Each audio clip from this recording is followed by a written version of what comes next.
ದೇಶಕ್ಕೆ ಸಂವಿಧಾನವನ್ನು ಪ್ರಾಪ್ತ ಮಾಡಿದಂಥ ಡಾಕ್ಟರ್ ಬಾಬಾ ಸಾಹೇಬ್ ಅಂಬೇಡ್ಕರ್ ಒಂದು ಮಾತನ್ನು ಹೇಳಿದರು, ನಿಮಗೆ ಮುಕ್ತಿ ಸಿಗಬೇಕು, ನಿಮಗೆ ನಿಮ್ಮ ಜೀವನ ನೆಮ್ಮದಿ ಆಗಬೇಕು ಅಂತ ಹೇಳಿದರೆ ಹಣ ಅಲ್ಲ, ಆಸ್ತಿ ಸಂಪಾದನೆ ಮಾಡೋದಲ್ಲ, ಬದಲಾಗಿ ನೀವು ರಾಜಕೀಯ ಅಧಿಕಾರವನ್ನು ಗಳಿಸಬೇಕು. ರಾಜಕೀಯ ಅಧಿಕಾರಹೀನತೆ, ಅಸ್ಪೃಶ್ಯತೆ, ಪವರ್ಲೆಸ್ನೆಸ್ ಈಸ್ ಅನ್ಟಚಬಿಲಿಟಿ ಅಂತ ಹೇಳಿದರು. ಯಾವಾಗ ನಿಮ್ಮನ್ನು ಹೊರಗಿಡ್ತಾರೆ ಅಂತ ಹೇಳಿದ್ರೆ ಅಧಿಕಾರ ಇಲ್ಲದಾಗ.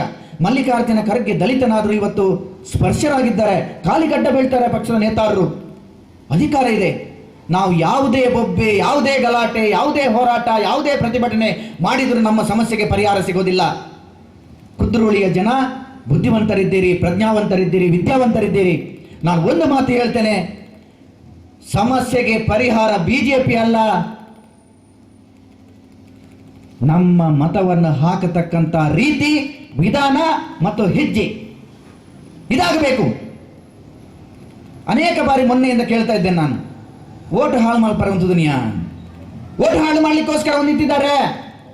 ಸ್ವಾತಂತ್ರ್ಯ ಬಂದು 20 ವರ್ಷಗಳ ನಾವು ಮತ ಹಾಕಿದಾಗ ಹಾಳಾಗ್ಲಿಲ್ಲ, ನಮಗೇನು ಪ್ರಯೋಜನ ಆಗಲಿಲ್ಲ. ನಮ್ಮನ್ನು ರಕ್ತದ ಓಕುಳಿಯಲ್ಲಿ ಮಿಂದಿಸಿದಿರಿ ನೀವು.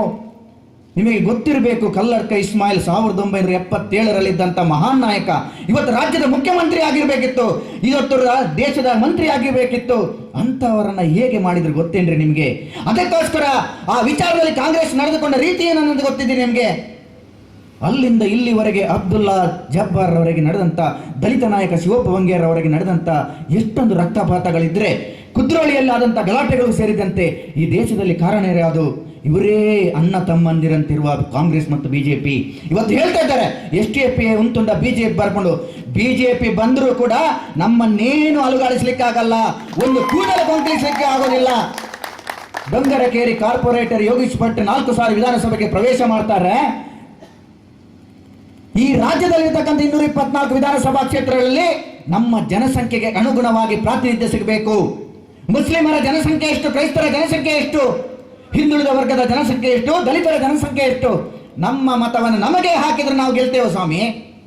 ಯಾರು ಗೆಲ್ತಾರ, ಓಟ್ ಹಾಳಾಗ್ತದೆ ಎಂಬ ಚಿಂತೆ ಬೇಡ. ನಮ್ಮ ಓಟನ್ನು ನಾವು ಒಂದೇ ಹಾಕಿ. ಮಾಯಾವತಿ ಅವರು ಹೇಗೆ, BSP ಹೇಗೆ ಉತ್ತರ ಪ್ರದೇಶ ಅಧಿಕಾರಕ್ಕೆ ಬಂತು ಹೇಳಿದ್ರೆ, ಮೊದಲು ನಮ್ಮ ಮತವನ್ನು ನಮಗೆ ಹಾಕಿ ಕಾಂಗ್ರೆಸ್ ಅನ್ನ ಸೋಲಿಸಿದ್ರು. ಬಿಜೆಪಿ ಅಧಿಕಾರಕ್ಕೆ ಬಂತು, ಕಲ್ಯಾಣ್ ಸಿಂಗ್, ಕಲ್ರಾಜ್ ಮಿಶ್ರಾ, ರಾಜನಾಥ್ ಸಿಂಗ್ ಎಲ್ಲರೂ ಮುಖ್ಯಮಂತ್ರಿ ಆದರು.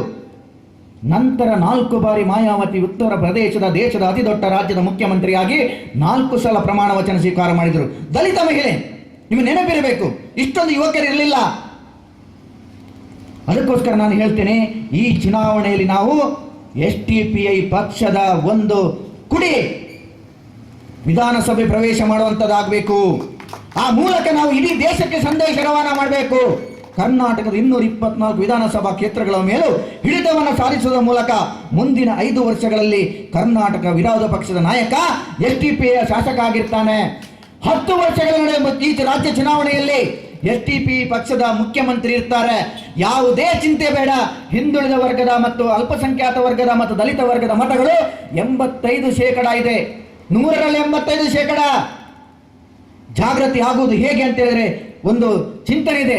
ಇದೇ ಕ್ಷೇತ್ರದಿಂದ ಅಜಿತ್ ಕುದ್ರೋಳಿ ಅವರು JDS 2 ಬಾರಿ ಆಯ್ಕೆ ಆದ್ರಲ್ವಾ, ಹೇಗೆ ಗೆದ್ರು ಸ್ವಾಮಿ? ಎಲ್ಲೂ ಇಲ್ಲ. 60 ಕ್ಷೇತ್ರಗಳಲ್ಲಿ ಅಜಿತ್ ಕುದ್ರೋಳಿ ಗೆದ್ರು. ಅಭಿನಂದಿಸ್ತೀನಿ ಕುದ್ರೋಳಿ ಜನತೆಯನ್ನು ನಾನು. ಆದ್ರೆ JDS ಮಾರಿದ ಕಥಾ ಕಿತಾಪತಿ ಏನ್ರಿ? ಮೊನ್ನೆ ಬಂದ ಚೆಂಗಪ್ಪನವರಿಗೆ ಸೀಟ್ ಕೊಡ್ತಲ್ವಾ? ಅಜಿತ್ ಕುದ್ರೋಳಿ ಅವರನ್ನು ಗೆಲ್ಲಿಸಬಹುದಿತ್ತಲ್ವ? ನಿಮಗೆ ಅವರನ್ನು ವಿಧಾನಸಭೆಗೆ ಸ್ಪರ್ಧೆ ಮಾಡಿಸಬಹುದಿತ್ತಲ್ಲ? ಒಂದು ಕ್ಷೇತ್ರದ ಕಾರ್ಪೊರೇಷನ್ ಚುನಾವಣೆಯಲ್ಲಿ ಗೆಲ್ಲಲಾಗದವರನ್ನ ತಂದು ನೀವು ಕಾಂಗ್ರೆಸ್ ಬಿಜೆಪಿ ದಳದಲ್ಲಿ ಅಭ್ಯರ್ಥಿ ಮಾಡ್ತೀರಿ. ಅಹಿಂದ ವರ್ಗದ, ಅಲ್ಪಸಂಖ್ಯಾತ, ದಲಿತ ವರ್ಗ, ಹಿಂದುಳಿದ ವರ್ಗದವರನ್ನ ಯಾರಿಗೂ ಅವಕಾಶ ಮಾಡಿಕೊಡೋದಿಲ್ಲ. ನಾವು ಅವ್ರನ್ನ ಬ್ಯಾನರ್ ಕಟ್ಟಬೇಕು, ಮೈಕ್ ಅನೌನ್ಸ್ಗೆ ಹೋಗಬೇಕು, ಯಾರಾದರೂ ಗೆಸ್ಟ್ಗಳು ಪ್ಲಾಟ್ಫಾರ್ಮ್ ರೆಡಿ ಮಾಡಬೇಕು, ಎಲ್ಲವನ್ನ ನಾವು ಮಾಡಬೇಕು. ಅಹಿಂದ ವರ್ಗ ನೋಡಿ, ದಕ್ಷಿಣ ಕನ್ನಡ ಕರಾವಳಿ ಜಿಲ್ಲೆಗಳಲ್ಲಿ ಪೊಲೀಸ್ ಸ್ಟೇಷನ್ಗೆ ಹೋಗಿ ರೌಡಿ ಶೀಟರ್ಸ್ ಯಾರು, ಯಾರ ಮೇಲೆ ಕೇಸಿದೆ, ಕೋಮು ಗಲಭೆಗಳಲ್ಲಿ ಇಲ್ಲಾಗಿರ್ತಕ್ಕಂಥ ಅನೇಕ ಘಟನಾವಳಿಗಳಲ್ಲಿ ಯಾರ ಕೇಸಿದೆ? ಅಹಿಂದ ವರ್ಗದ ಮೇಲೆ ಕೇಸಿದೆ. ಬಿಜೆಪಿಯಲ್ಲಿ ದಲಿತರು ಮತ್ತು ಹಿಂದುಳಿದ ವರ್ಗ, ಕಾಂಗ್ರೆಸ್ನಲ್ಲಿ ಅಲ್ಪಸಂಖ್ಯಾತರು ಸೇರಿ ಗಲಾಟೆ ಮಾಡಿಸಿ ನಮ್ಮನ್ನೇ ಚೂ ಬಿಟ್ಟು ಇವತ್ತು ಸ್ಟೇಷನ್ಗಳಲ್ಲಿ ನಮ್ಮ ಯುವಕರು ಇವತ್ತು ಕೋರ್ಟ್ ಕಚೇರಿ ಅಳಿತಾ ಇದ್ದಾರೆ. ಇದಕ್ಕೆ ಕಾರಣ ಯಾರು? ಕಾಂಗ್ರೆಸ್ ಮತ್ತು ಬಿಜೆಪಿ ಬಂಧುಗಳೇ. ಇದನ್ನು ಆಲೋಚನೆ ಮಾಡ್ತಾ ಇಲ್ಲ ನಾವು. ಹಿಂದಿನ ತಂದೆ ತಾಯಿಯರು ಯಾಕೆ ಹಾಕಿದ್ದಾರೆ ಅಂದ್ರೆ ವಿದ್ಯೆ ಇರಲಿಲ್ಲ. ನಮ್ಮ ಇವತ್ತು ಹೆಣ್ಣು ಮಕ್ಕಳಿಂದ ಹಿಡಿದು ವಿದ್ಯಾವಂತರಾಗಿದ್ದೀವಿ. ಯಾರು ಕೂಡ ದಡ್ಡರೇನಿಲ್ಲ. ನಿಮ್ಮ ಆಮಿಷಕ್ಕೆ ಬಲಿಯಾದವರು ನಾವಲ್ಲ.